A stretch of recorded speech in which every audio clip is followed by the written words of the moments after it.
Para pelajar boleh bahagikan, jangan berat, sini banyak sini sikit, bahagian ke kanan, bahagian besar, biar nampak sebaris, satu soft, bersoft-soft. Duduk, Habib kata duduk dalam keadaan bersoft, satu soft, satu soft, satu soft. Yang ini ke depan sikit, ini ke depan sikit, yang di bahagian.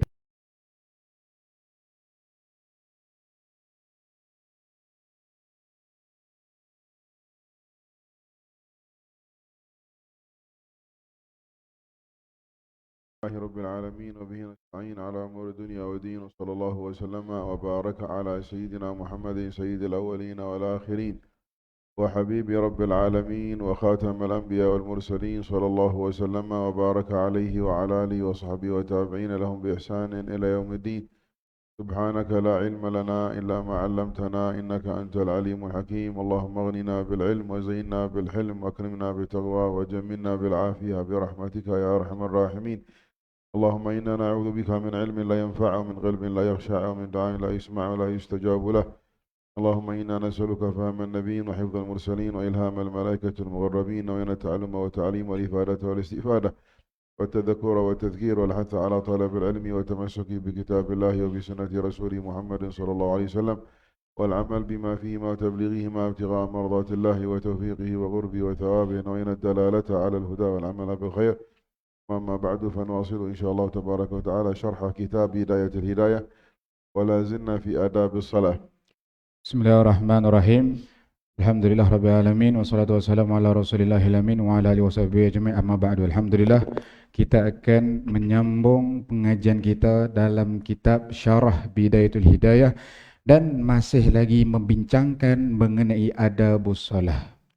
قال وإن كنت في فريضة الصبح فاقرأ القنوت في الركعة الثانية في اعتدالك من الركوع. Disebutkan wa in kunta munfaridan fi subhi, andai kamu solat subuh secara berseorangan, faqara'a qunut, maka kamu membaca doa qunut pada rakaat kedua. والمراد القنوت الدعاء من قيام.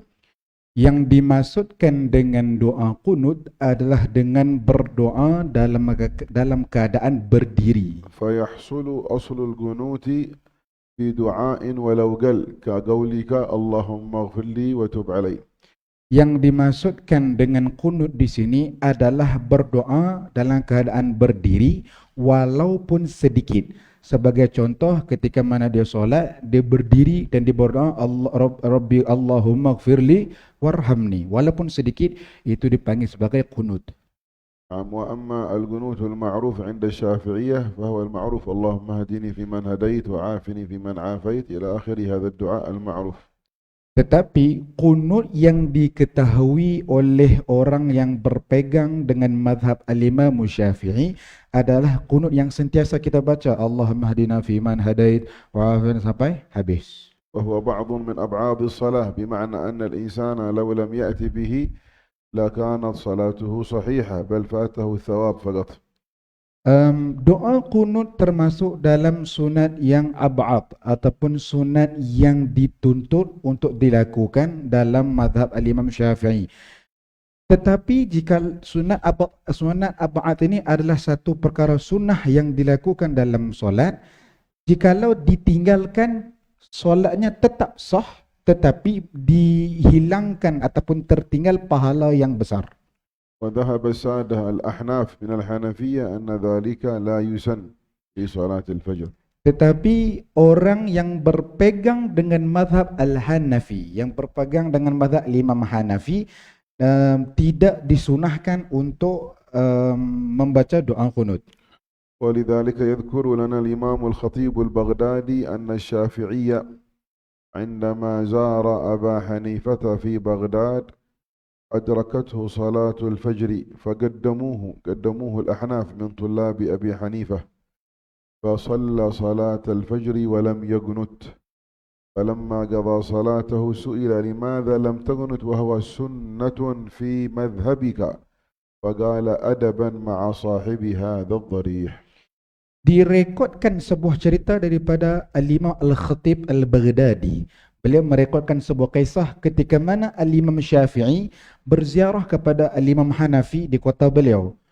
Ketika mana Al-Imam Syafi'i berziarah ke akan beliau, kemudian ketika itu telah masuk waktu subuh dan para pelajar Al-Imam Hanafi mengkedepankan Al-Imam Syafi'i untuk menjadi imam.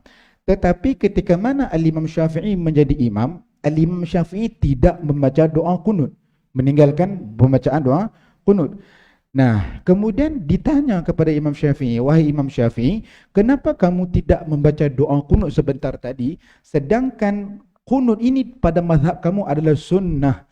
Tetapi kemudian dijawab oleh Imam Syafi'i, aku tidak membaca doa kunut kerana beradab dengan sahibul mazhab, iaitu mazhab Imam Hanafi. نعم. وهذا الدعاء اللهم اهدنا فيمن هديت إنما أوصى به النبي صلى الله عليه وسلم ابنه الحسن في صلاة الوتر.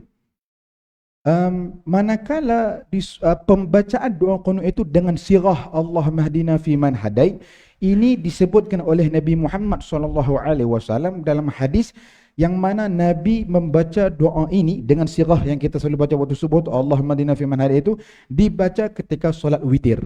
فاختاره الشافعية في صلاة الفجر وأخذوه لصلاة الفجر لأن المقصود الدعاء. Akan tetapi mazhab Al-Imam Syafi'i sendiri mengambil hadis ini dan mengaplikasikan doa ini di dalam solat subuh. Sedangkan asal hadis ini disarankan Nabi dibaca pada doa solat witir. Kemudian Al-Imam Syafi'i ambil sirah ini, diaplikasikan, diletakkan di dalam solat subuh. Kerana apa? Kerana maksud doa qunut adalah doa. Maka dimasukkan Al-Imam Syafi'i. فلو أتى بدعاء من عنده غير هذا صح وسمي قنوتا. Bahkan jikalau sesiapa saja berdoa dengan apa sahaja jenis doa, tidak mengikut Allahumma hdina fi man hadait, datangkan apa saja jenis doa, maka solatnya tetap sah dan qunutnya pun tetap sah. نعم. قال ثم اسجد مكبرا غير رافع اليدين أي للسجود من الاعتدال تقول الله أكبر دون أن ترفع يديك. Kemudian disambung lagi oleh Imam Ghazali, summa sujud mukabbiran ghaira rafi'in yadayk.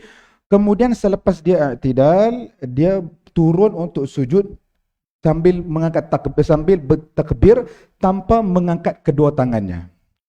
نعم. وقد ذكرنا أنه لا يسن رفع اليدين إلا في 4 مواضع.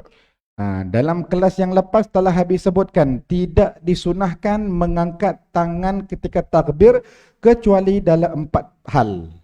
هل تذكرون؟ Adakah kalian mengingatinya?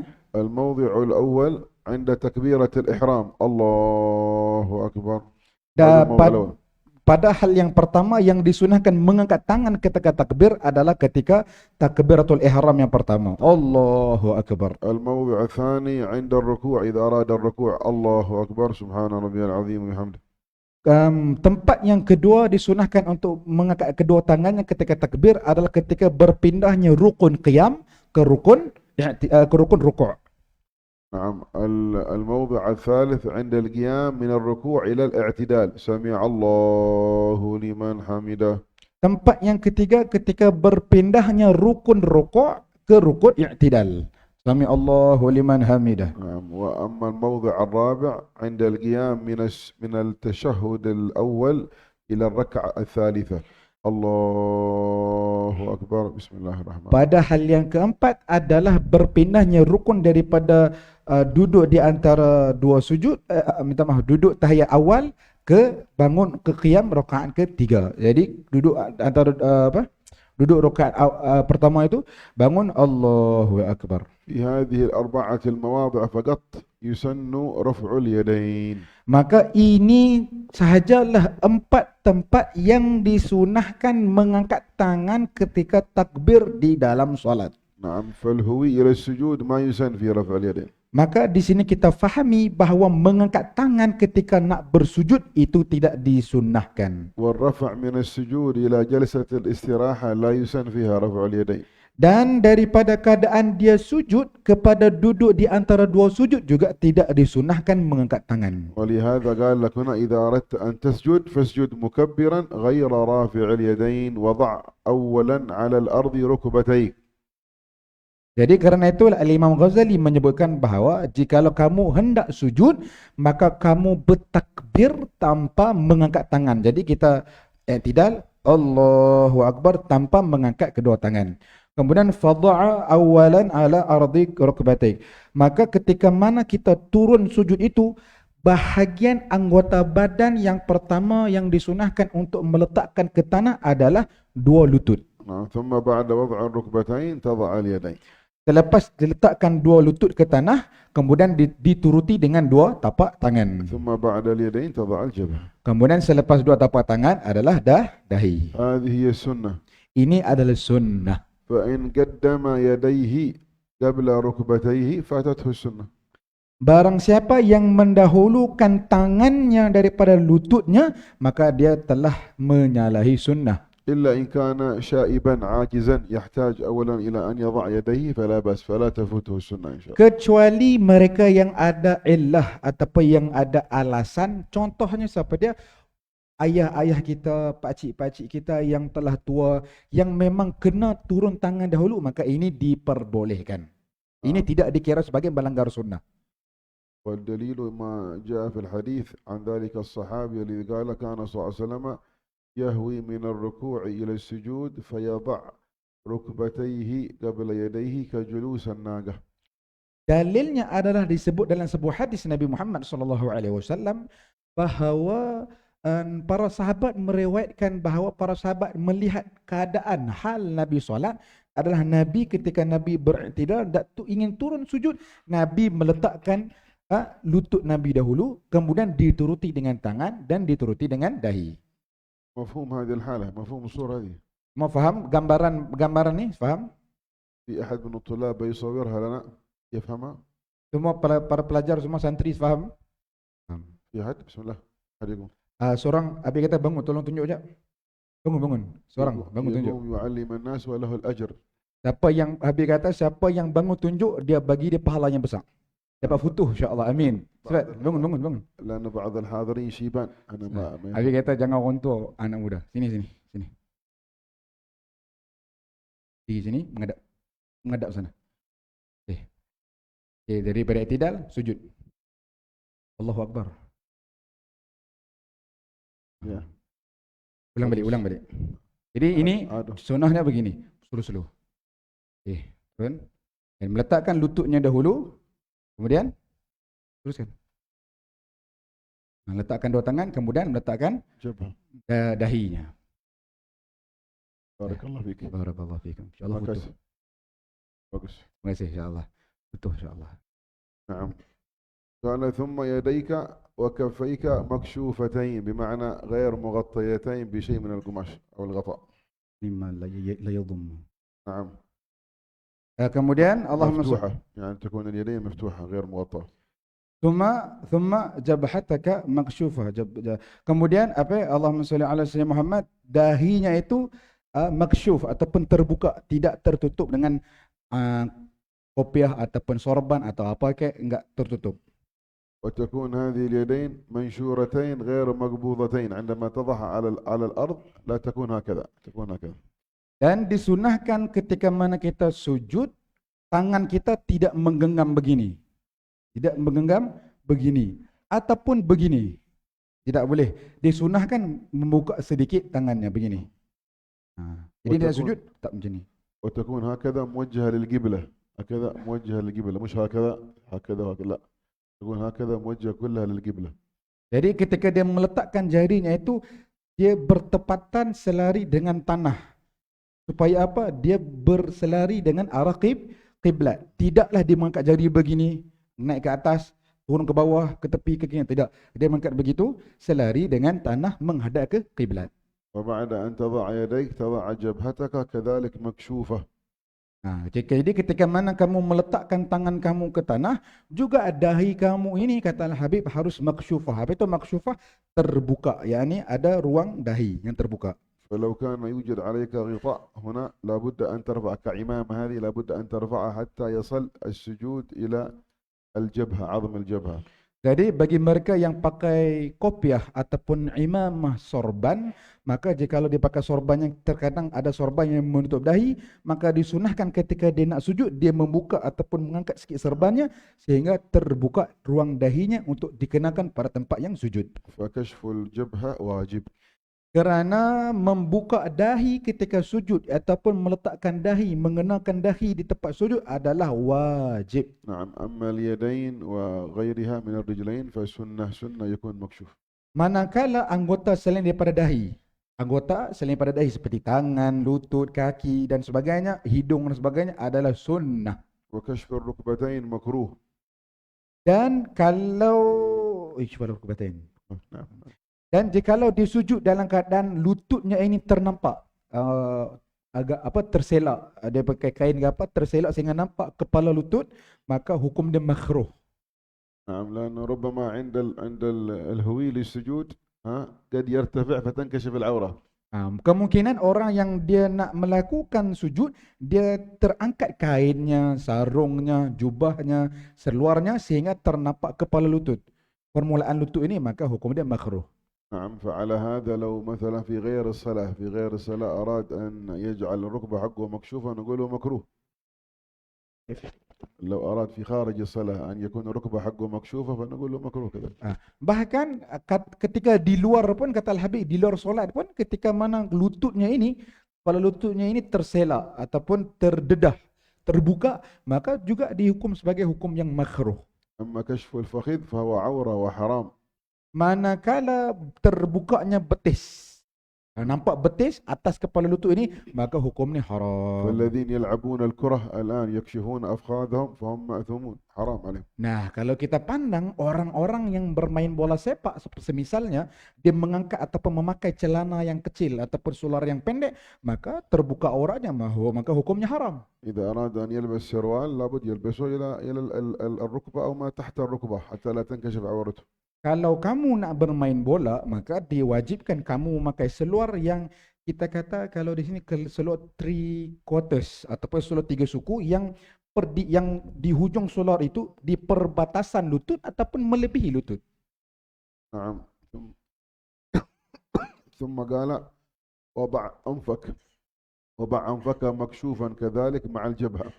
تضع الجبهة مكشوفة والأنف مكشوفة لكن الأنف كشفها غير واجب. Allahumma sholli ala sayyidina Muhammad. Kemudian disebutkan oleh Imam Ghazali adalah untuk seseorang yang solat itu, musalli itu, orang yang solat itu meletakkan hidungnya bersamaan dengan dahinya. Tapi ingat, yang wajib cuma dahi. Selain daripada dahi, anggota sunnah. وجاء في مرفقيك عن جنبيك لا تضم المرفقين هذا إلى هذا المرفق هذا لا تضمهم هكذا ولكن جاء فيهما. الله أكبر. بعيد. هذا بالنسبة للرجل. أما المرأة فالسنة أن تضم لأنها عورة حتى لا تنكشف عورتها الداخلية. Maka disebutkan lagi wajah fi mirfagaika an janbaik, yaitu ketika mana keadaan kamu sujud, disunahkan untuk bagi laki-laki disunahkan untuk memperbesarkan ataupun membuka ruang di bahagian ketiak. Bahagian ketiak ini disunahkan sujud begitu, tidak merapatkan bahagian lengannya ini daripada sikunya ke atas ni merapatkan ke dada. Itu tidak sunnah. Yang sunnahnya apa? Membuka sedikit.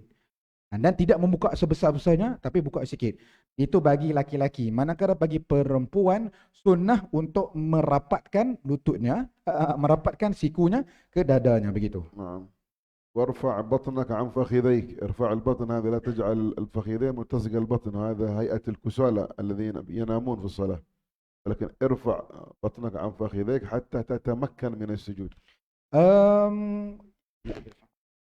نعم البطن هذا لا يكون هكذا يلتصق هذا مع هذا ولكن يرفع. Kemudian disunahkan juga untuk mengangkat perutnya untuk tidak sujud dalam keadaan bermalasan, iaitu tidak kan kalau kita sujud, orang yang malas dia sujud, perutnya itu bergabung dengan apa pahanya. Jadi dia macam tu, dia macam kecilkan macam tu. Maka ini antara solat orang yang malas. Yang ini akan menyebabkan seorang tu kalau disujud dia akan mengantuk. Jadi dia harus angkatkan perutnya sehingga ia termakan ataupun tetap dahinya ketika dia menunaikan sujud. نعم. والمرأة لا تفعل ذلك، المرأة لا تفعل ذلك، بل تضم مرفقيها وتلصق بطنها بفخذيها حتى لا تبدو عورتها. Nah, tadi perbincangan untuk orang laki-laki. Manakala untuk orang perempuan pula sebaliknya, bertentangan, yaitu Allahumma sholli ala sayyidina Muhammad, harus dikepit. Daripada lengannya, ketiaknya, perutnya harus dikepit sekepit-kepitnya. Karena itulah yang disunahkan bagi perempuan. وضع يديك على الأرض حذو منكبيك. المنكب هذا تضع اليدين عند السجود هكذا، بحيث لو سقط شيء لجاء في تلك اليد، ولو سقط شيء من هنا لجاء في تلك اليد. يكون متقدم، هذا المنكب متقدم عليه بحذائه، فيكون الرأس بين اليد واليد هنا. الله أكبر، سبحان ربي الأعلى بحمده. لو سقط شيء هنا لجاء هنا، ولو سقط شيء هنا لجاء هنا. Kemudian disambung lagi oleh Imam Ghazali, wada' yadaika 'alal ardi hadwa mankibaik, yaitu posisi tangan ini ketika sujud bersamaan dengan bahu. Sama ada bersamaan dengan bahu ataupun sedikit ke depan dengan bahu. Yaitu ketika mana kita sujud, posisi kepala kita ini di antara dua tangan kita. Faham? Posisi kepala kita berada di antara dua tangan kita. Sehingga kan, kalaulah apa-apa perkara yang jatuh daripada bahu kita, dia akan jatuh di atas tapak tangan kita. Faham? Jadi ketika sujud begini, sama ada tangan kita ini bersamaan dengan bahu ataupun terkedepan sikit dengan bahu. Sehingga posisi muka kita ini berantara dengan dua tangan kita. Hingga kalau ada sesuatu jatuh daripada bahu kita, jatuh di atas tangan kita. مفهوم هذا؟ Faham tak? Faham tak? Faham jelas? مفهوم. Jelas? قال ولا تفرش فرشة الكلب، معنى أنه هذا فقط الذي تضعه، وهذا ترفعه. لا تضع هذه اليد كلها على الأرض هكذا مثل ما يفعل الكلب عندما يجلس، يضع اليد هذه وهذه كلها على الأرض، ولكن ارفع هذا على الأرض. Kemudian disambung Al-Imam Ghazali lagi, wala tafrush dhira'aika 'ala ard. Kemudian maksudnya jangan kamu meletakkan ini posisi ini panggil apa? Posisi lengan ini jangan kamu letakkan di atas tanah seperti anjing. Tahu anjing? Anjing kalau duduk, pernah tengok tak anjing duduk? Anjing duduk begitu. Betul tak? Anjing duduk begitu kan? Maka jangan kita meletakkan posisi lengan kita sama seperti anjing, iaitu merapatkan ke tanah. Jadi sunahnya bagaimana? Angkat. Faham? Angkat, tapi tidak terangkat begitu.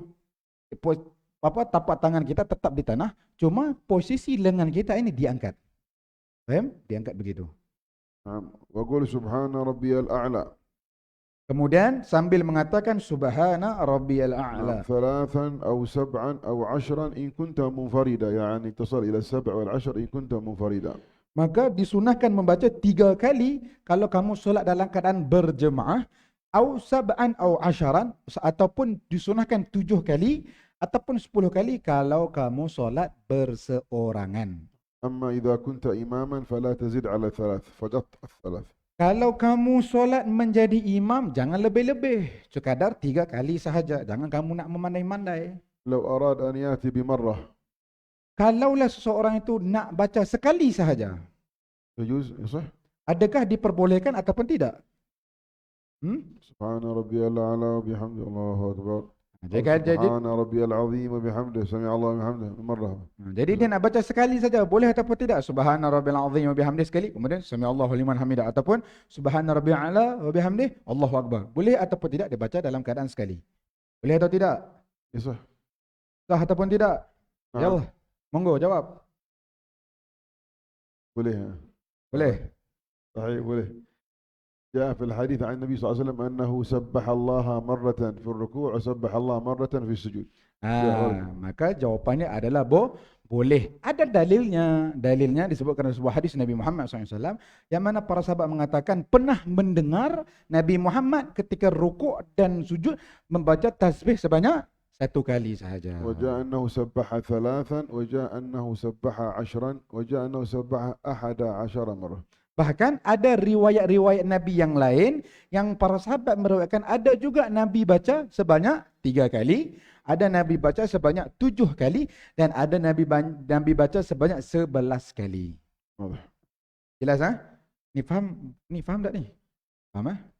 طيب ثم قال ثم ارفع راسك من السجود الله أكبر حتى تعتدل جالسا بين السجدتين رب اغفر لي وارحمني يعني. Kemudian apa dia? Sambung lagi Imam Ghazali, summa tarfa'u minas sujudi mukabbiran hatta ta'tadila jalisan. Kemudian selepas dia sujud, kita dah habis pembahasan sujud intaha, kita nak duduk di antara dua sujud sambil kita membacakan takbir Allahu Akbar, sehingga kita memposisikan memposisikan diri kita dalam keadaan duduk. نعم قال واجلس على رجلك اليسرى وانصب قدمك اليمنى. Keadaan gambaran duduknya kita duduk di antara dua sujud itu bagaimana? Kata Imam Ghazali. Imam Ghazali mengajarkan di sini, wajlis ala rijlika yusra. Duduk berlapitkan dengan kaki kiri sambil mengangkat kaki kanan. Faham? Duduk berlapitkan kaki kiri berlapit begitu, melintang, kemudian angkat kaki kanan. نعم ثم قال وضع يديك على فخذيك والأصابع منشورة يعني في رب اغفر لي وارحمني تضع يديك هكذا والأصابع منشورة مسامتة للركبة. هذه الركبة لا تضع يدك هنا ولا كذا لا ولكن مسامتة. اجعل الصبع مسامت للركبة. هذا السنة. Kemudian sambung Al-Imam Ghazali lagi. Apa? Wada' yadayka ala fakhidhaika wal asabi' mansyurah. Kemudian posisi tangan kita ketika duduk di antara dua sujud adalah memposisikan jari jemari kita betul-betul di atas lutut. Betul-betul di atas lutut. Gambaran Habib begini. Contoh dia lutut. Ni katakan lutut. Kita tidak mengkebelakangkan tangan begini. Faham tak? Begini. Tengok begini. Ataupun mengkedepankan begini. Tidak. Hujung jari kita ni betul-betul bertepatan dengan kepala lutut kita. Begitu. Ini begitu.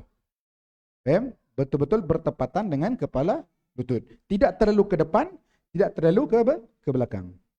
ولا تمسك الركبة. Dan tidak juga menggenggam kepala lutut. Ni kepala lutut kita genggam. Itu. Tidak juga menggenggam kepala lutut. ولا تفرق الأصابع ولكن اجعلها مضمومة باعتدال موجهة للقبلة. Dan tidak pula mengangkat jarinya ke langit. Ni kepala lutut dia. Posisinya dah betul. Tapi dia angkat begitu. Tidak. Tapi dia merehatkan jarinya bertepatan, berselari dengan kepala lutut sambil menghadap hujung jari ini ke arah qiblat.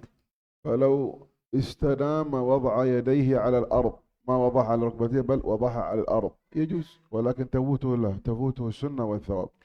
Okey, kemudian tambah Habib sedikit faedah. Habib mengatakan jikalau orang tidak mahu meletakkan jarinya di kepala lutut, dia letak di mana? Di lantai. Kan? Yani kilahuma. نعم. هذا على الأرض هذا على الأرض. رب اغفر لي وارحمني وارحمني وارفعني الله أكبر. طيب. ما يترتب عليه شيء. فاته السنة بس. Jadi kalaulah orang tu dia tidak mahu meletakkan tangannya di lutut, dia meletakkan di lantai begitu. Jadi dia tak tahu dia dua belah tangan dia tak di lantai. Adakah boleh? Diperbolehkan. Sah saja sah saja duduknya dan solatnya, tetapi tidak mengikut sunnah, maka dia terlepas pahala yang besar. وقل رب اغفر لي وارحمني وارزقني واهدني واجبرني وعافني واعف عني فقد جاء هذا في الحديث عن النبي محمد صلى الله عليه وسلم من رواية ابن عباس. Kemudian disunahkan membaca doa Rabbi ghafirli warhamni warzuqni wahdini wajburni wa'afini wa'fu anni. Yang mana doa ini direkodkan, ada hadis yang diriwayatkan daripada Ibnu Abbas radhiyallahu tabaraka wa taala anhu. أخرجه الإمام البيهقي في السنن وأبو داود في السنن كذلك. Yang mana direkodkan oleh Al-Imam Baihaqi dalam sunannya dan Al-Imam Abi Daud dalam sunannya. نعم. ثم اسجد سجدة ثانية. Kemudian dia sujud yang kedua. الأولى نفس الأولى من السنن والآداب. Maka kaifiat adab dan tata caranya seperti yang kita ajarkan pada sujud yang pertama. Persis, tidak ada perbedaan. ثم اعتدل جالسا للاستراحة في كل ركعة. عند القيام من الركعة الأولى إلى الركعة الثانية يسن لك استراحة. الله أكبر. Okay. Kemudian بمقدار سبحان الله. ثم تعتدل جالسا للاستراحة في كل ركعة. Kemudian disunahkan juga kita selepas selesai sujud 2 kali dan sebagainya, kita nak bangun qiyam. Nak bangun qiyam ke rakaat seterusnya, disunahkan dipanggil sebagai julus istirahah. Duduk rehat sebentar dengan qadar subhanallah. Iaitu ketika mana selepas selesai sujud kedua, sebelum bangun qiyam untuk rakaat seterusnya, kita bangun duduk dulu dengan qadar subhanallah. Dengan dobit ataupun kadar subhanallah, baru Allahu Akbar, baru kita bangun untuk rakaat seterusnya. في الركعة الأولى وفي الركعة الثالثة التي ليس فيها تشهد. الركعة التي ليس فيها تشهد يكون فيها جلسة الاستراحة. Nah, maka julus istirahah ini terdapat dalam rakaat pertama, rakaat ketiga. Nah, yang mana rakaat-rakaat yang tidak ada dalamnya tahiyat awal dan tahiyat akhir. من بيمثلها لنا من الطلاب؟ من بيمثلها لنا هذه حتى مثال. Okey, maju lagi. Habib membentangkan, siapa lagi nak cuba jadi, nak tunjuk? Cepat, insya-Allah siapa yang tunjuk dapat foto. Bismillah. Monggo. Bismillah. Sini. Duduk sini. Di tengah-tengah ni. Cepat. دول السجود خلي يكون ساجد. Okey, daripada sujud. يكون ساجد سجود. Mungkin sujud. Sujud. Habis kita dapat sujud. Sujud. Tak sujud apa? الآن نرفع إلى الركعة Okey, sekarang bangun daripada sujud, memposisikan duduk di antara dua sujud. Sekarang Allahu Akbar. Nah, lihat kakinya itu. Kakinya dia duduk berlapitkan kaki kiri dan mengangkat kaki kanannya. Dan dalam keadaan hujung tangannya itu bertepatan dengan kepala lutut. Tidak terlalu ke depan, tidak terlalu ke belakang, tidak mengangkatnya dan tidak memegang kepala lutut. Kemudian daripada situ dah sempurna, sujud lagi. سجود ثاني مرة وجلست الاستراحة وخليه يقوم إلى فوق. Sujud kalau dah macam biasalah. Kemudian nak bangun qiyam, duduk istirahat. Allah. Bismillah. Nampak tak? Ini dipanggil sebagai duduk istirahat. Bangun. Nah, tadi daripada sujud kedua, sebelum bangun, duduk sebentar dengan qadar subhanallah. Nah, tadi itu dipanggil sebagai julus istirahat. Barakallah fik. Barakallah fikum, insya-Allah. Terima kasih. Butuh insya-Allah.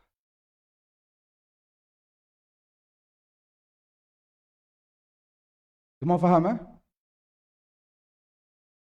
نعم. ثم تقوم وتضع اليدين على الأرض عندما يريد أن يقوم إلى الركعة. كيف لما يقوم؟ يضع أول يديه على الأرض ثم يرفع ركبتيه ثم يرفع يديه. Kemudian sekarang ni posisi bagaimana daripada duduk istirahat tadi nak berdiri pula, bagaimana caranya, gambarannya diajar oleh Imam Ghazali. Thumma taqumu fatad'u yadain 'ala al-ard. Jadi ketika nak bangun daripada duduk antara sujud adalah meletakkan ataupun mentongkatkan dua tangan dia ke tanah. Faham? Mentongkatkan dua tangannya ke tanah, kemudian angkat lututnya dahulu.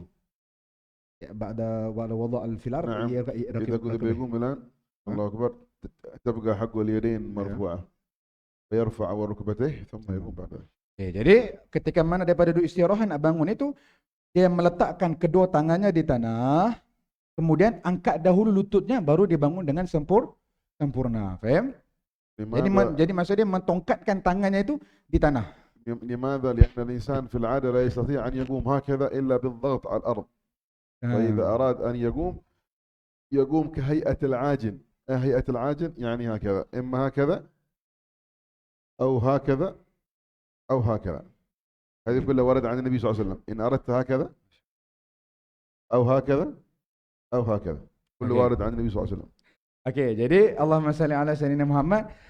Kerana kata Al-Habib, adat manusia, adat biasa orang normal, kalau siapa yang tak buat ni tak normal lah kot kan. Jadi orang normal ni, Allahumma salli ala sayyidina Muhammad, kalau nak bangun daripada duduk dia tidak boleh bangun begitu.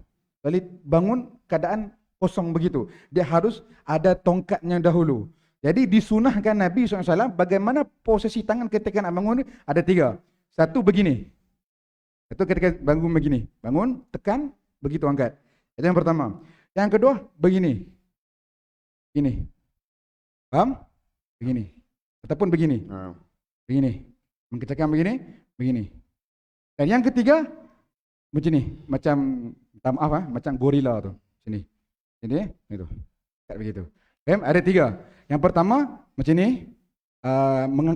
Buka kedua tangan dia begini. Yang kedua, begini. Tapi bukan begitu, begitu. Gitu. Dan yang ketiga, macam tu. Dia gorila tu. نعم ما سبب الاختلاف هذا ما سبب الاختلاف Apa sebab adanya kepelbagaian cara begini? Apa sebab dia? سبب الاختلاف أن الرواية جاءت قام صلى الله عليه وسلم من السجود إلى الركعة الثانية قيامه كهيئة العاجن قيامه كهيئة العاجن والعاجن قال يعجن الطحين كذا فجاءت هذه وقال يعجن الطحين كذا فجاءت هذه وقال يعجن الطحين كذا فجاءت هذه ثلاث الهيئات هيئة العاجن الذي يعجن العجين روتي الذي ياخذ الروتي ايوه هلا يسوي به هكذا ايوه وقال يسوي به هكذا وقال يسوي به هكذا فجاءت الثلاثة الأمور هذه. Maka apakah kita kata hikmah berlakunya perbedaan cara mengangkat tangan begini, begini dan begini adalah Nabi SAW seolah-olah menggambarkan seperti orang yang membuat roti. Tahu orang nak buat adun roti. Nak adun roti kan kadang-kadang ada orang tumbuk roti tu begini. Dia nak samakan roti tu dia begitu. Ada juga dia nak pukul roti tu dia pukul begitu. Begitu. Ada juga dia pukul begitu. Betul? Betul tak? Ini bukan menari zapin kan, tapi ni dia tolak roti begitu. Jadi gambaran Nabi ketika nak bangun itu ada kepelbagaian cara begini adalah kerana Nabi menggambarkan seperti pembuat roti. Jadi bangunnya begini ada, begitu ada dan begitu pun ada. Semua ini sunnah. ولهذا اختلف العلماء لما قال كهيئة العاجن أي هيئة من هذه الثلاث فقالوا الثلاث كلها إن أردت هذه أو هذه أو هذه. Karena dalam hadis para sahabat meriwayatkan Nabi bangun seperti posisi tangan Nabi itu seperti orang yang membuat roti. Jadi para ulama membahaskan bagaimana cara membuat roti itu. Maka para ulama mengkaji cara orang buat roti cuma ada tiga saja. Begini, begini dan begitu. لا إله إلا الله محمد رسول الله صلى الله عليه وسلم. وأما عمل شيوخنا الذي رأيناهم من الصالحين من شيوخنا أنه يفعل هذه في الصلاة وأما هذه وهذه عند القيام العادي في غير الصلاة. لو كان جالسا في غير الصلاة وأراد أن يقوم وهو شايب فيحتاج إلى الهيئة هذه أو أحيانا يحتاج إلى الهيئة هذه. أما في داخل الصلاة فلا يستعمل إلا هذه. Katalah Habib, perkara yang kami pandang, yang kami dapati daripada guru-guru kami, ketika mana guru-guru kami nak mentadbik ataupun nak mengamalkan perkara ini apa? Para guru-guru, katalah Habib, para guru-guru kami mengamalkan tiga kaul. Bagaimana? Ketika di dalam solat, mereka menggunakan kaul yang begini. Yang bahawa tangannya terbuka. Jadi dalam solat saja, mereka akan pakai begini. Jadi ketika nak bangun dalam solat, mereka akan pakai kaulnya begini. Sama ada di luar solat ketika duduk dalam majlis maulid ataupun majlis nak bangun nak tongkat ni, maka mereka ini para guru-guru akan pakai keadaan begini ataupun begini. Faham? Tapi dalam solat ya begitu, di luar solat dia begitu ataupun begitu. Faham? Jelas? Alhamdulillah.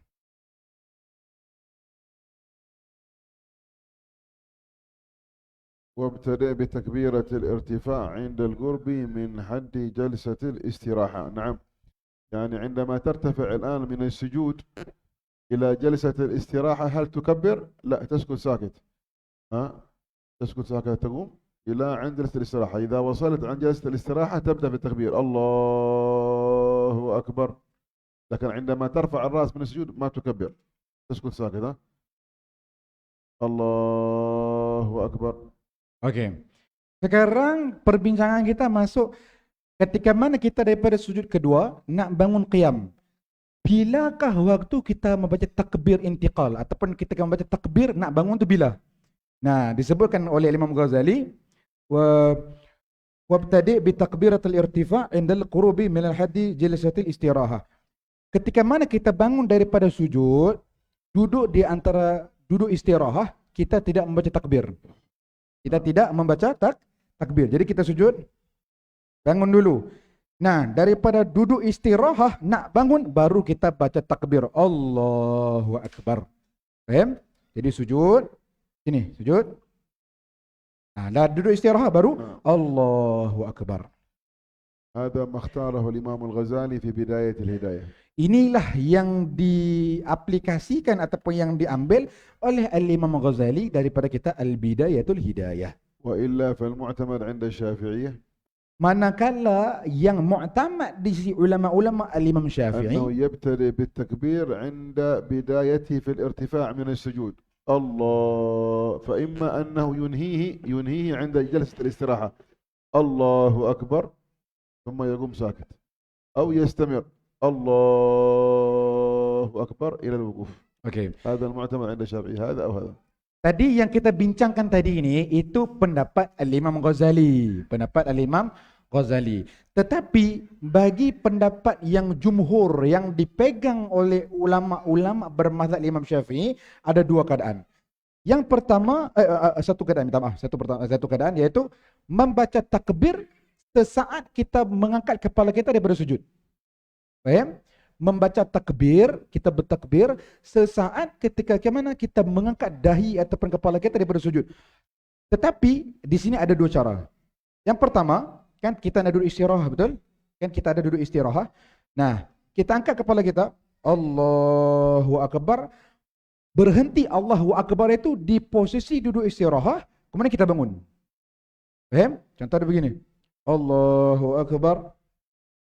Nah, dia bangun. Faham? Itu yang pertama. Yang manakala yang kedua, dia sambung terus. Allahu Akbar. Faham? Jadi ada dua keadaan. Boleh faham? Boleh faham? ولتكن هذه الجلسة أي الجلسة له جلسة الاستراحة جلسة خفيفة مختطفة، يعني بمقدار سبحان الله كما ذكرنا. Diingatkan, jalsah istirahat ni jalsah yang simple, yang ringkas, tidak perlu mengambil waktu yang lama pun, tak perlu tak perlu satu ritual ataupun satu posisi yang lama pun. Dia sekadar jalsah yang ringkas sahaja. طيب هذا بالنسبة للقائم. Yang ni dinisbahkan kepada mereka yang mampu solat dalam keadaan berdiri. لو واحد جالس يصلي جالس عاجز هل يسن له جلسة الاستراحة؟ Bagaimana pula dengan keadaan orang yang tak mampu solat berdiri, dia solat duduk? Adakah disunahkan untuk dia duduk istirahat? ما يسن له. Kata Al-Habib, tidak disunahkan bagi mereka yang solat dalam keadaan duduk untuk duduk istirahat. فلو أراد مثلا أن يقدر زمن وهو قاعد بمقدار جلسة الاستراحة فيقول الله، يطول في التكبير هكذا حتى يقدر زمن جلسة الاستراحة، يقول أنت ما يسن لك جلسة الاستراحة لأنك قاعد. Maka jikalau ada orang yang memperuntukkan waktu, macam orang yang dia solat duduk, kemudian daripada sujudnya itu dia nak bangun ke qiyam, dia buat waktu dengan kadar subhanallah dengan menggambarkan seperti dia duduk istirahat.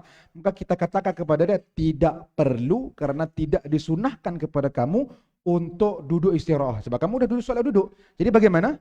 Allahu Akbar. Terus begitu saja. Tapi kita azan dulu.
أشهد أن محمد رسول الله.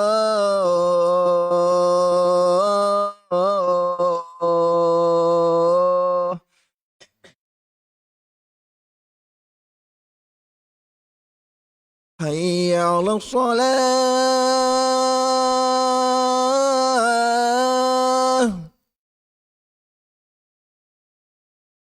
حي على الصلاة.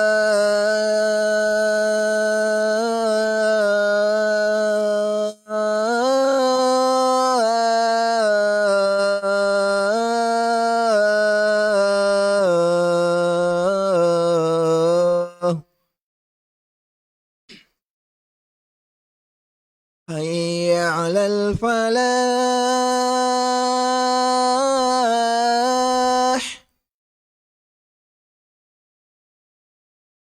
حي على الفلاح.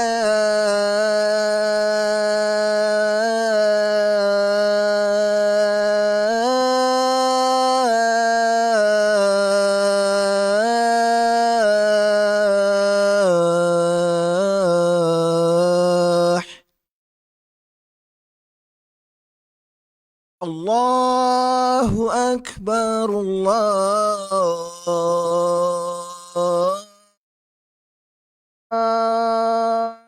أكبر. لا إله إلا الله.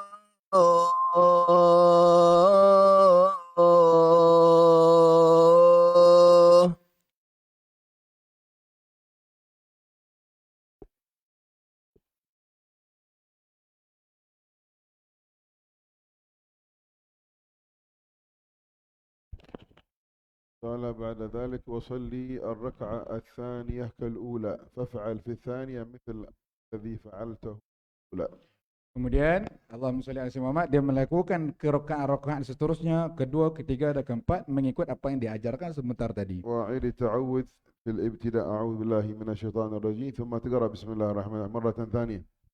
Jadi ketika mana dia bangun itu dia mulakan auzubillahi minasyaitonir rajim, bismillahirrahmanirrahim, kemudian mulakan rakaat keduanya. بمعنى أنه هل يكفي التعوذ في بداية الصلاة للركعة الأولى؟ يكفي ولكن الأحسن عند افتتاح الفاتحة أن تتعوذ. Bicara wala لا لا. kemudian Habib kata, adakah cukup kita membaca ta'awuz? Apa itu ta'awuz? A'udzubillahi minasyaitonir rajim pada rakaat pertama ataupun tidak? Kata Al-Habib, memadai, tetapi ahsan, lebih baik kepada kamu untuk mengulangnya pada setiap rakaat. ثم اجلس في الركعة الثانية للتشهد الأول فيسن في الركعة الثانية التشهد الأول وهو سنة وليس ركن. مجلس في الركعة الثانية للتشهد الأول. Kemudian thumma tajlis fi rakaat tsaniyah litasyahud awal, kemudian duduk pada rakaat kedua untuk tasyahud awal.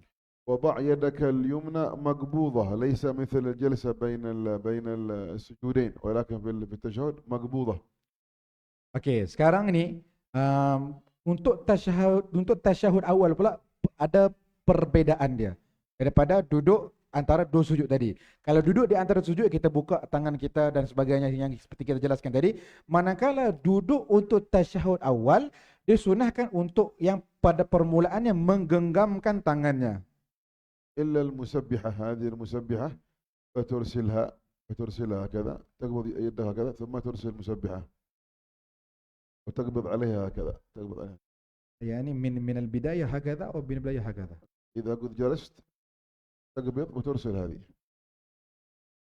يعني تقبض الأربعة وترسل هذه المسبحة.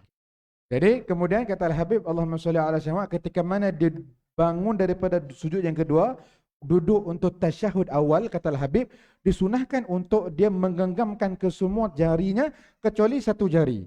Satu jari, jari telunjuk ini dia bukakan sedikit. Begitu? Macam tu kata Al-Habib. فإن شئت هكذا أن تقبض القبض هذا الإبهام، إن شئت أن تقبض الإبهام هكذا أو شئت تقبض الإبهام هكذا أو شئت تقبض الإبهام هكذا، كل ذلك جائز، ولكن الأفضل أن تضع الإبهام عند العقدة هذه الثانية في منتصف السبابة. Jadi, okey. Tadi kita katakan sunnah ketika mana posisi tangan kita nak tasyahud awal adalah kita menggenggam jari jemari kita sehingga kecuali satu jari iaitu membuka sedikit, betul? Okey. Manakala kedudukan posisi ibu jari kita, al-ibham ini, ibu jari kita ada 3 cara kata Al-Habib. Yang pertama memposisikan begini. Meletakkan pada jari yang kedua begini. Ini posisi yang pertama, gambaran yang pertama. Gambaran yang kedua adalah di sini. Yaitu meletakkan pada jari telunjuk, menggabungkan ibu jari kepada jari telunjuk. Kan ada garisan ni, meletakkan ibu jari pada garisan ini, iaitu melekatkannya pada jari telunjuk. Dan yang ketiga, meletakkan pada kuku ini. Kita salah. Tadi. Ayo. Yang ketiga begini kata Al-Habib. Nah, begini. Ini 3 posisi yang disunahkan memposisikan ibu jari kita. Tetapi al-afdal, kata Al-Habib, al-afdal adalah meletakkan ibu jarinya pada, melekatkannya pada jari telunjuk begini. Nah, begini. Ini yang paling afdal. نعم. لماذا جاءت هذه 3 الهيئات؟ Apakah alasan dan sebab didatangkan 3 gambaran ini? في حديث النبي صلى الله عليه وسلم أنه تشهد كعاقد 53. عاقد 53. 43. Hai.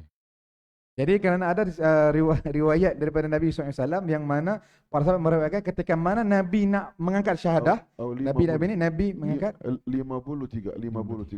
Nabi mengangkat tangan, gambaran jari Nabi itu seperti gambaran number dalam bentuk Arab 53.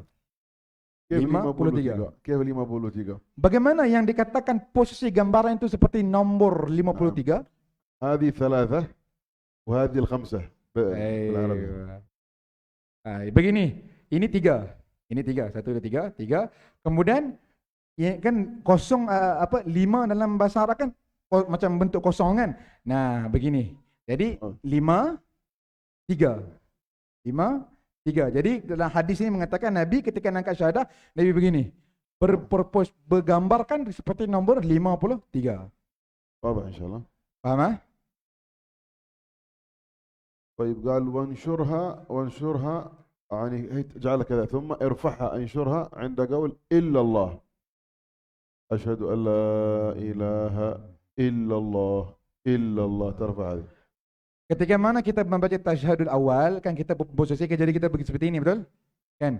Tahiyyatul mubarakatuh salawat sampai ke kalimat asyhadu an la ilaha illallah. Ketika mana sampai ke kalimat illallah, disitulah posisi ketika kita mengangkat jari kita.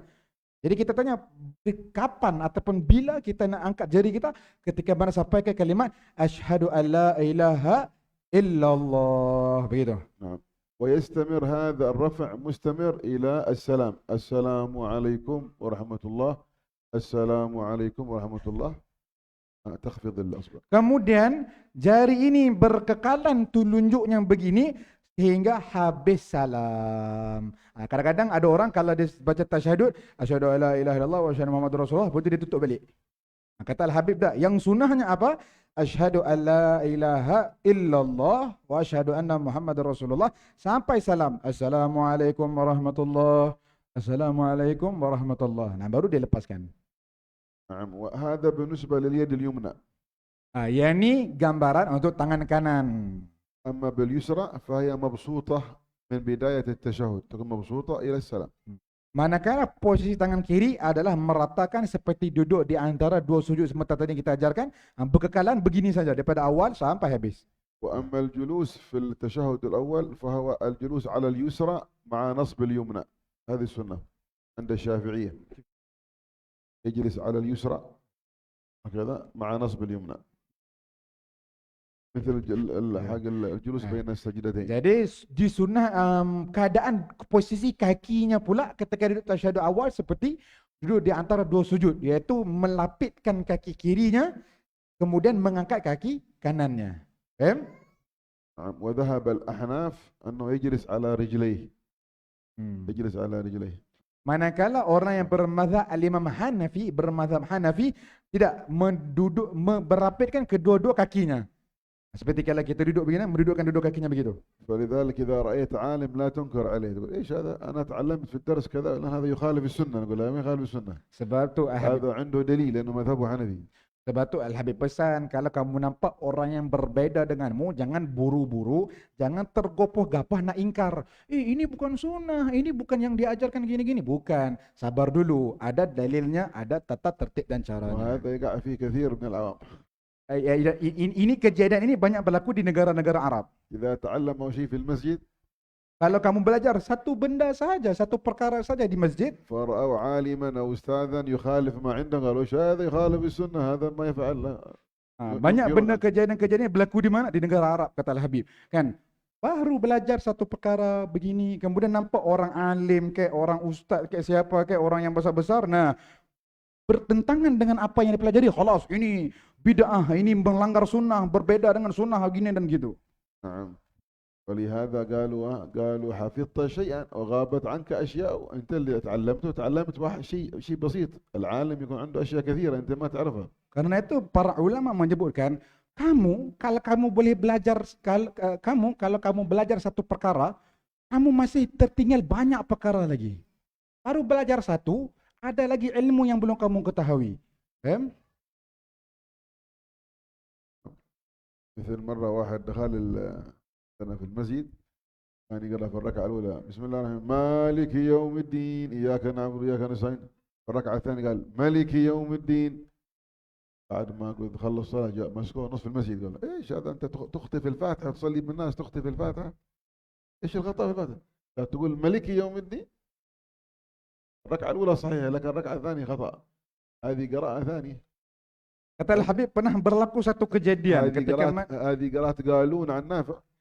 Ketika mana Habib salat, ketika mana ada orang ni salat, dia salat ketika mana kan kalau kita belajar qiraat, ketika kita membaca suratul Fatihah sampai ke perkataan Maliki Yaumiddin, ada beberapa riwayat. Yang pertama riwayat bacaan dia Maliki Yaumiddin, ma itu panjang. Ada riwayat yang lain Maliki Yaumiddin, ma itu tidak panjang. Nah, terkadang orang alim dia akan mengaplikasikan ilmunya dalam satu ilmu, dalam satu ibadah. Jadi orang alim ini dibaca pada rakaat pertama Maliki Yaumiddin dan ila akhir. Kemudian bangun rakaat kedua dia membaca riwayatnya lain Maliki Yaumiddin. Nah, seusai salat, ketika mana panjang salam, ramai orang berkumpul di belakang imam tersebut dengan menyalahkannya, kamu telah menyalahi sunnah. Rakaat pertama sah, rakaat kedua tidak sah karena kamu membaca dengan silap dan sebagainya, menyalahi si imam. نعم. مرة كنا عندكم هنا في ماليزيا في درس، بعدين كنا نتقدم من صلاة العشاء، فكنت أقف عند قول صراط الذين أنعمت عليهم، أخذ نفس، غير المغضوب عليهم ولا الضالين آمين. ولا جاءوا يكلمون أصحاب الخدمة حقي، قالوا هذا حقكم الشيخ ما يعرف الفاتحة. قال الفاتحة هذا ليش؟ قال ليش هذا يوقف عند صراط الذين أنعمت عليهم. هم تعلموا في المسجد عندهم جاء أستاذ قروا قال لهم خلاص اهدنا الصراط المستقيم صراط الذين أنعمت عليهم غير المغضوب عليهم ولا الضالين آمين. كله ما في وقف. قلنا هذا من الأوقاف الجائزة في الفاتحة، في أوقاف محرمة هذا صحيح، مثل ماذا؟ مثل غير المغضوب عليهم يوقف، حرام ما يجوز، لأنه ولا الضالين معه. عندما تقف كأنك تجعل غير المغضوب حكم ولا الضالين حكم، هم كلهم في حكم واحد، ده ما يجوز. أما صراط الذين أنعمت عليهم هذا وقف جائز. Jadi kata Al-Habib, pernah satu kejadian ini berlaku pada Al-Habib sendiri. Habib buka kelas pengajian, usai kelas pengajian, nah Habib jadi imam. Kemudian Habib baca dengan ihdinas siratal mustaqim, siratal ladzina an'amta alaihim ghairil maghdubi alaihim waladhdallin. Nah, Habib berhenti dan sambil mengambil nafas. Nah, kemudian seusai Habib salat, ada orang ni berkomplain, dia komplain kepada ahli khidmat, dia kata, begini guru kalian. Baca Al-Quran pun tak pandai, begini guru kalian. Berhenti pada tempat yang tak sepatutnya. Kata Habib, kamu yang tak belajar bagi habis. maka kamu nak menyalahi orang. Sebab apa? Kalau kamu belajar dalam suratul Fatihah, ada waqaf yang jaizah, ada waqaf ataupun tempat berhenti yang dibenarkan. Manakala ada tempat berhenti waqaf yang muharramah, iaitu tak diharamkan kalau kamu berhenti di situ. Nah, kamu kena belajar bagi habis, kata Habib. Tak perlu nak menyalahi orang lain. هناك 8 أوقاف في الفاتحة جائزة. Ada 9 tempat yang dibenarkan untuk berhenti di dalam suratul Fatihah. قد ذكرنا بعضها فيما تقدم، الآن الوقت عندنا ولا بنرجعها. 8 أوقاف جائزة في الفاتحة، و6 أوقاف محرمة، والباقي ما بين مكروه ومندوب. Jadi kata Al-Habib dalam suratul Fatihah, kalau kamu belajar dan teliti benar-benar, ada 9 tempat yang dibolehkan untuk berhenti dan ada 6 tempat yang diharamkan kamu berhenti. قال واستكمل الدعاء المعروف الماثور بعد الصلاة على النبي، بعد ما تصلي على النبي اللهم اني اعوذ بك من المغرم والماثم من فتنة المسيح الدجال ومن فتنة المحيا والممات، اللهم اني اعوذ بك من المغرم والماثم، اللهم اغفر لي ما قدمت وما اخرت وما اسررت وما اعلنت وما انت اعلم مني، انت المقدم وانت المؤخر لا اله الا انت، الى اخر الدعاء المعروف في التشهد، فيسن ان ياتي به الانسان. هذا في نعم في التشهد الاخير. نعم. Kemudian kata sambung Al-Imam Ghazali lagi, wa tastakmilu du'a al-ma'ruf al-ma'thur ba'da salati ala Rasulullah SAW. Maka diperbolehkan untuk membaca doa yang disunahkan Nabi Muhammad SAW ketika selepas membaca salawat ke atas Nabi pada tasyahud akhir. Bukan tasyahud awal tapi tasyahud akhir. Seperti doa yang Habib bacakan tadi tentang perlindungan daripada azab kubur, Masihud Dajjal dan sebagainya. Seperti dalam yang diketahui dalam hadis Nabi SAW disunnahkan. نعم. وأما الجلوس بالنسبة للتشهد في الأخير الجلوس يكون الرجل اليسرى هذه داخلة تحت الفخذ اليمنى، واليمنى منصوبة فتجلس على ورك اليسرى، الورك حق اليسرى. Manakala posisi duduk bagi tahiyat tasyahud akhir adalah menyilang kaki kirinya itu ke bawah kaki kanan sehingga begitu. Macam tu, seperti yang sering kita lakukanlah, menyilang kaki kiri ke kaki kanan sehingga duduknya tu dia duduk di atas papan punggung yang di sebelah kiri. Faham? Dia menyilang kaki kirinya ke kaki kanan, sambil kaki kanan dia mengangkat begitu dan dia duduk di atas papan punggung di sebahagian kiri. Nah, itu disunahkan duduk posisi di ketika tasyahud akhir. نعم. وتنوي الخروج من الصلاة عند السلام له، عند السلام الأول تنوي الخروج من الصلاة، السلام عليكم، ولكن احذر أن تنوي قبل ماذا؟ احذر أن تنوي قبل إتمام السلام، ولكن اجعله مع الميم، السلام عليكم، ميم عليكم، نويت الخروج من الصلاة عند ميم عليكم. فإذا تقدم نويت الخروج من الصلاة قبل إتمام السلام بطلت الصلاة. هذه سنة. مرحبا. هذا الإتفات له سنة، ما هو شرط. Okay. Kemudian kata Habib selepas itu kita salam. Nah, salam ini, ketika salam inilah ketika itu minta maaf. Ketika mana yang disarankan untuk kita niat keluar daripada solat ketika salam? Adalah ketika mana kita membaca Assalamualaikum. Ketika mana kita sampaikan lafaz kum, Assalamualaikum. Nah, ketika itu kita niat khuruj solat untuk habis solat. Tapi Habib kata harus hati-hati, jangan sebelum selesai kum itu kita niat nak keluar solat. Nah, ketika mana kita niat keluar solat sebelum sempurna lafaz salam Assalamualaikum, maka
Perbedaan antara khusyuk dan hudur, menghadirkan hati. Apa perbedaannya? شي فرق بينها؟ نعم في فرق. Ada perbedaannya, kata Nabi, ada perbedaannya. الخشوع سكون الأعضاء عدم الحركة. Al-khusyuk, yang dimasukkan khusyuk di sini adalah tenangnya anggota tubuh, tidak bergerak-gerak selain yang diperuntukkan dalam solat. فهو أمر ظاهري لا تتحرك اليد الرأس الرجل الجسم ثابت خاشع. هذه الخشوع حالة ظاهرية. Yaitu khusyuk ini berkaitan dengan hal keadaan zahir, yaitu tidak bergerak-gerak kepalanya, tangannya, kakinya, badannya, tidak bergerak-gerak. Tenang saja, kita pandangnya tenang saja. والذين هم في صلاتهم خاشعون يعني ما يتحركون في الصلاة. Nah, dalam Al-Quran Allah Ta'ala firman, "Alladzina fi sholatihim khashi'un." Khashi'un yang dimasukkan oleh Allah Subhanahu wa taala dalam ayat ini adalah mereka yang ketika solat mereka tenang saja, tak bergerak-gerak, tak bergeraklah. ما هو يفتح الجوال يطلع الجوال يشوف ايش فيه ويرجعه وكذا. Tidak pula seperti orang yang ambil telefon ketika dalam solat loh, dalam solat ambil telefon, tengok tak balik dan sebagainya, bergerak-gerak dan هذا sebagainya. ما هو خشوع، هذا خارج الصلاة بالكامل. Ini Habib kata bukan sekadar tak khusyuk, batal solatnya udah. نعم. أما الحضور فأن يعلم ما يقول، أن يعلم ما يقول، وهذا حالة باطنية. عندما تقرأ الله الرحمن الرحيم ما معناها؟ تتفكر في معناها، هذا التفكر هو الحضور. Manakala hudur adalah kamu menghadirkan makna-makna bacaan dalam solatmu dan kamu menghadirkan pergerakan dalam solatmu. Bukan sekadar kamu takbir, kalau takbir rukuk itu orang jogging, orang senaman pun boleh begitu, betul. Tapi kamu menghadirkan makna bacaan dan pergerakanmu dalam solat. Ketika mana dia solat, bacaan dia solat, Bismillahirrahmanirrahim. Dia tahu dengan nama Allah yang Maha Pemurah lagi Maha Pengampun dan sebagainya. فعماد الصلاة هو الحضور، ولهذا عند الإمام الغزالي الحضور ركن من أركان الصلاة، فلو لم يحضر في الصلاة يجب عليه القضاء وصلاته باطلة، يعيد الصلاة مرة ثانية. على قول الغزالي. على قول الغزالي يعني. Bagi pendapat Al-Imam Ghazali, hudur adalah min arkanis solah, daripada rukun-rukun solat. Siapa yang solatnya tak hudur, batal solatnya, maka dia kena solat balik. Ini di atas pendapat Al-Imam Ghazali. Jadi hudur wajib dan rukun solat. أما نحن وإياكم الآن كثير من صلواتنا ما نحضر فيها، فعلى القول المعتمد إن شاء الله لا قضاء، ولكن يشملنا المغفرة إن شاء الله والعفو. Manakala kata Al-Habib, sama ada aku dan kalian ini, kita di zaman sekarang nak menghadirkan itu susah. Kan nanti dalam soalnya terpikir kunci lah, kereta lah, apalah, apa yang dipikirkan semua dia akan fikir. Jadi kita susah. Jadi ala qaul ataupun ala qaul mu'tamad, qaul yang disepakati oleh mazhab Imam Syafi'i tidak batal. Dan hudur ni bukan daripada rukun. Tapi kita ambil faedah daripada Imam Ghazali, ajar diri kita untuk menjadi hudur. وقال الإمام الحسن البصري رحمه الله كل صلاة لا يحضر فيها القلب فهي إلى العقوبة أسرع، أي أن هذا الإنسان سيعاقب عليها فتعجل له العقوبة. Kata Al-Imam Hasan Al-Basri radhiyallahu tabaraka wa taala, ini kata orang-orang yang muqarrabin, orang yang dekat dengan Allah SWT. Apa kata beliau? Kullu salatin la yahduru fiha al-qalb fahiya ila al-uqubati al-asra. Setiap solat yang orang solat melakukan solat, setiap solat yang tidak dihadirkan hati di dalamnya, maka Allah Subhanahu wa taala akan mempercepatkan bala dan musibah ke atas dirinya. Nah, jadi siapa yang solat tak hudur, kata Imam Hasan Al-Basri, maka dia ini akan dihukum dengan dipercepatkan bala dan musibah ke atas dirinya. وفي الحديث إن العبد لا يصلي الصلاة فلا يكتب له منها سدسها ولا عشرها، وإنما يكتب للعبد من صلاته بقدر ما عقل منها أي بما حضر فيها. Dalam hadis Nabi Muhammad pula, baginda Rasulullah bersabda, Innal abda la yusalli salata fala yuktabu lahu sudusuha wala ushruha wa innama yuktabu li abdi min salatihi ma aqala minha. Yaitu, sesungguhnya seorang hamba, jikalau dia solat, dia tidak diperhitungkan, dia ini solatnya mungkin hudur separuh lagi tak hudur. Tidak. Cara perhitungannya Allah Subhanahu wa taala tidak dikira sebagian hudur, sebagian tak hudur, suku tak hudur, tidak. Allah Taala mengira total. Total solatnya itu kalau dia hudur ya dikira hudur. Kalau tak hudur ya tidak hudur khalas. Itu cara matematikanya Allah Subhanahu wa taala.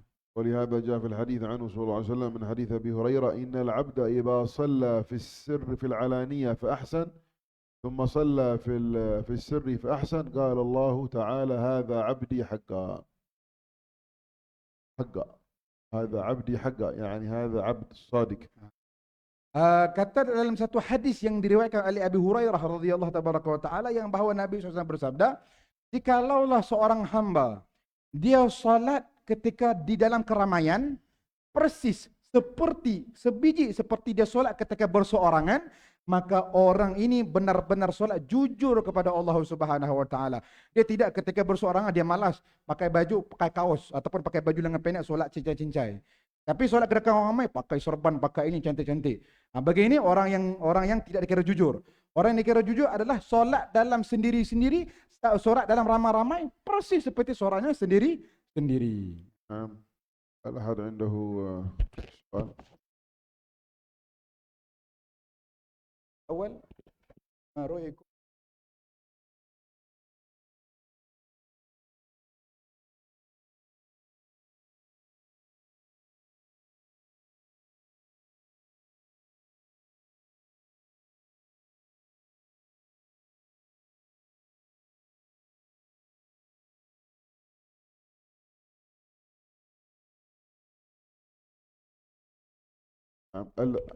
العبادة في الأشهر الحرم مطلقة لم تخصص عبادة بحد ذاتها. لم يخصص الله سبحانه وتعالى والنبي محمد صلى الله عليه وسلم عبادة خاصة في الأشهر الحرم إلا بعض العبادات، ولكن لا يعني هذا أن العبادات الغير التي قد ذكرها رسول الله صلى الله عليه وسلم في الحديث وغير ذلك أنها لا تشملها. فمن أراد أن يفعل أي عبادة في الأشهر الحرم فليفعل. وطلب العلم ومطالعة العلم من أعظم العبادة، بل هو أعلى درجات العبادة. Baik, di sini ada dua soalan. Soalan pertama adalah apakah pandangan Habib saya ringkaskan, apakah pandangan Habib kepada seseorang yang ketika mana sampai padanya bulan-bulan yang besar ibadahnya seperti bulan Ramadan kan? Bulan Ramadan kan Allah Taala kata bulan Ramadan syahrul Quran. Bulan Ramadan kan sinonim dengan pembacaan Al-Quran. Tapi seorang ni dia dalam bulan Ramadan dia banyak mentalaah kitab atau buat ibadah yang lain selain daripada baca Quran. Nah, apa pandangan Habib? Maka Habib menjawab bahawa Nabi Muhammad SAW maupun Allah Subhanahu Wa Taala tidak mengkhususkan dalam mana-mana bulan dengan ibadah yang tertentu kecuali dengan perkara yang sedikit saja. Cuma Nabi menyarankan bulan ini ahsan kamu baca Al-Quran, bulan ini lebih baik kamu baca istighfar, bulan ini lebih baik kamu bersolawat. Tapi tidak dikhususkan bulan Ramadan kena baca Quran saja, bulan ini kena baca istighfar saja. Tidak, Nabi tidak pernah mengkhususkan ibadah begitu.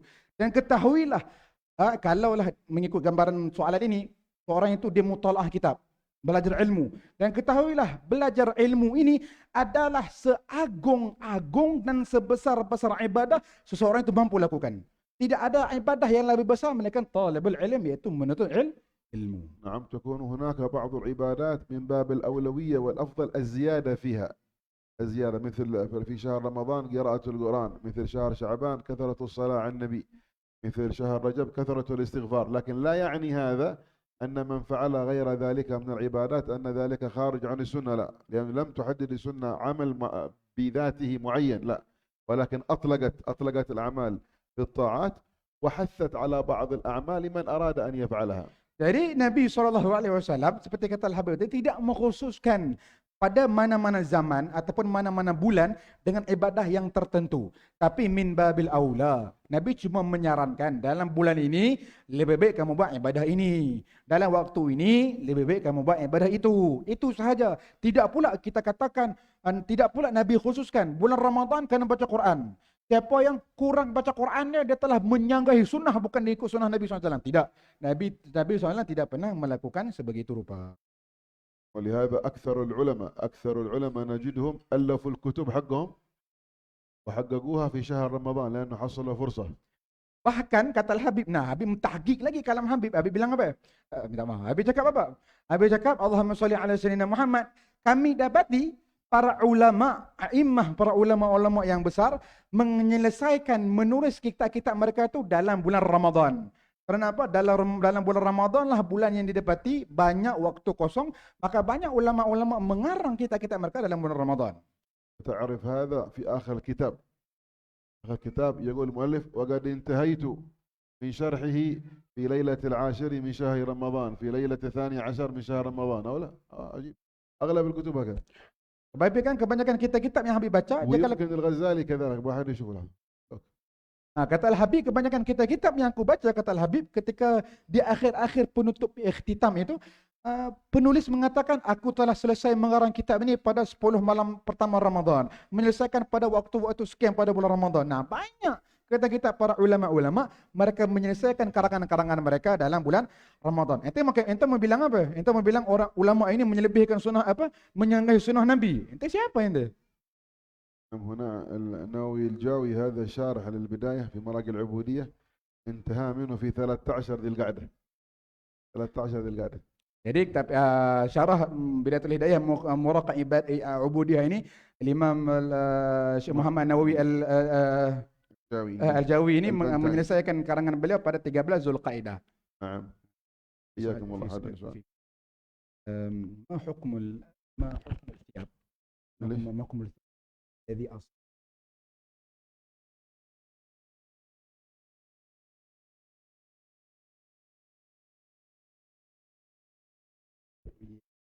يعني أصيب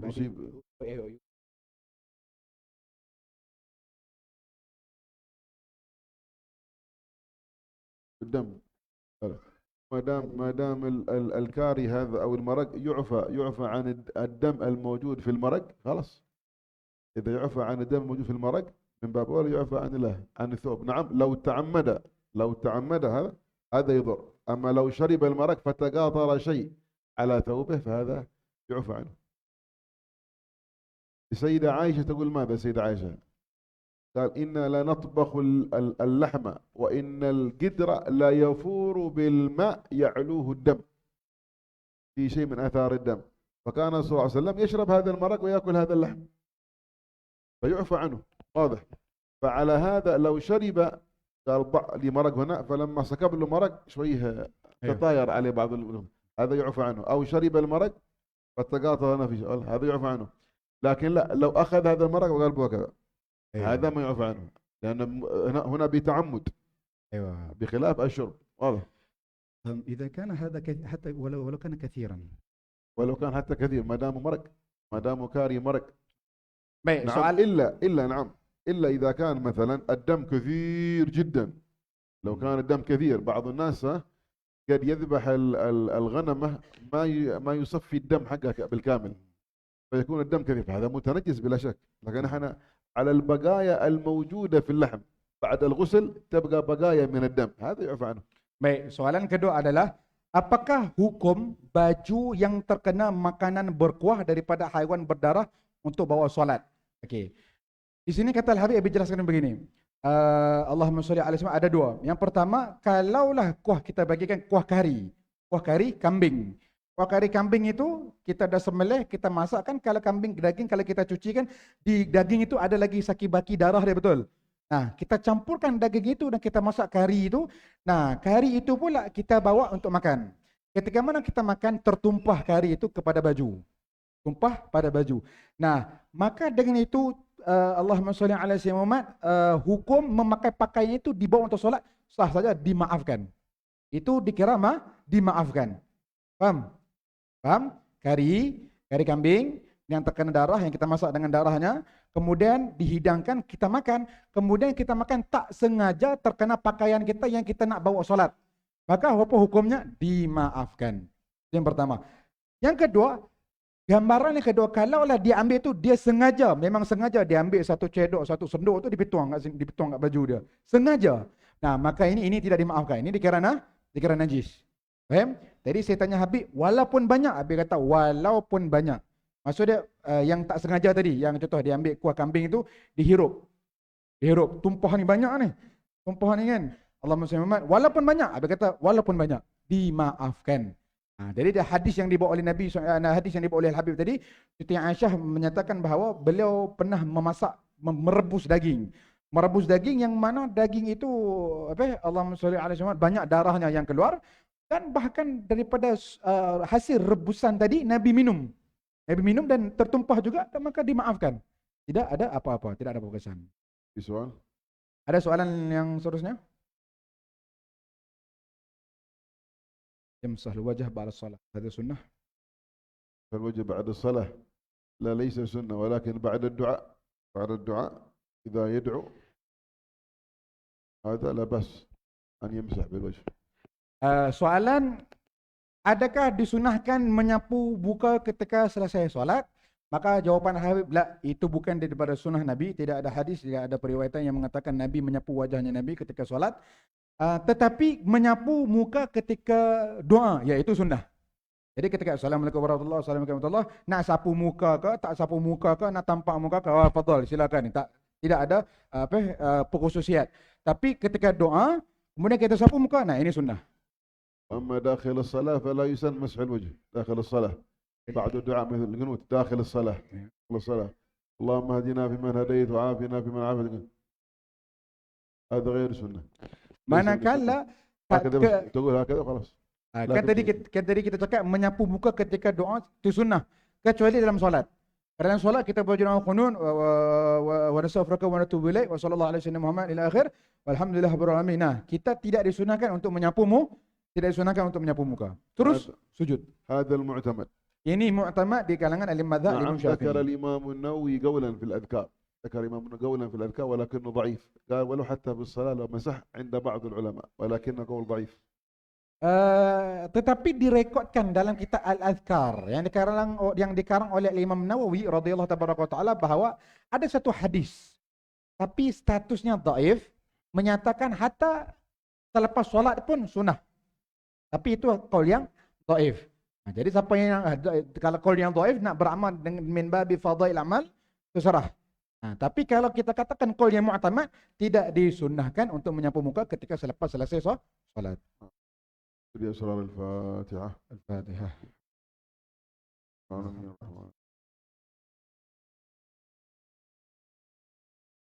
ربنا انفعنا بما علمتنا، ربي علمنا الذي ينفعنا، ربي فقهنا فقه لنا وقربت لنا في ديننا مع الكتر أنثى وذكر، ربي وفقنا ووفقهم لما ترتضي قولا وفعلا كرما، وارزق الكل دائما وأخل الأتقياء علماء نحظى بالخير ونكفى كل شر، ربنا واصلح لنا كل شؤون، وأقر بالرضا منك العيون، اقضي عنا ربنا كل الديون قبل أن تأتينا رسل المنون، وقبل استر أنت أكرم من ستار، وصلاة الله تغشى المصطفى، وإن إلى الحق دعانا والوفاء بكتفيدنا الشفاء، وعلى الآل الكرام الشرفاء، وعلى صحب مصائب الغرار، اللهم اهدنا في الهدى وجعلنا بشار في الرضا، ولا تبنا وليا سواك، ولا تجعلنا ممن خالف أمره وعصى، وحسبنا الله ونعم الوكيل، ولا حول ولا قوة إلا بالله العلي العظيم. يا ربنا اعترفنا بأننا اعترفنا وأننا أسرفنا على لظى أشرفنا، فتب علينا توبة تصل كل الحوبة، وسر لنا أوراتي وأمين رواتي، واغفر لوالدينا ربي ومولودينا والآل والإخوان وسائر الخلان وكل ذي محبة أو جيرة أو صحبة، والمسلمين أجمع من ربي اسمع، فضلا وجودا من نال باكتساب منا، بالمصطفى رسولنا ضى بكل سولي، بالمصطفى رسولنا ضى بكل سولي، بالمصطفى رسولنا ضى بكل سولي، صلى وسلم ربي عليه عبد الحب، والآل والصحب عدادة شصبي، والحمد لله في بر وتناهي، حمدا كثيرا دائما هبت النسائم، سبحان ربك رب العزة عما يصفون وسلام على المرسلين والحمد لله رب العالمين. Kita maaf, minta ampun atas kekurangan dalam terjemahan. Wallahu subhanahu wa ta'ala.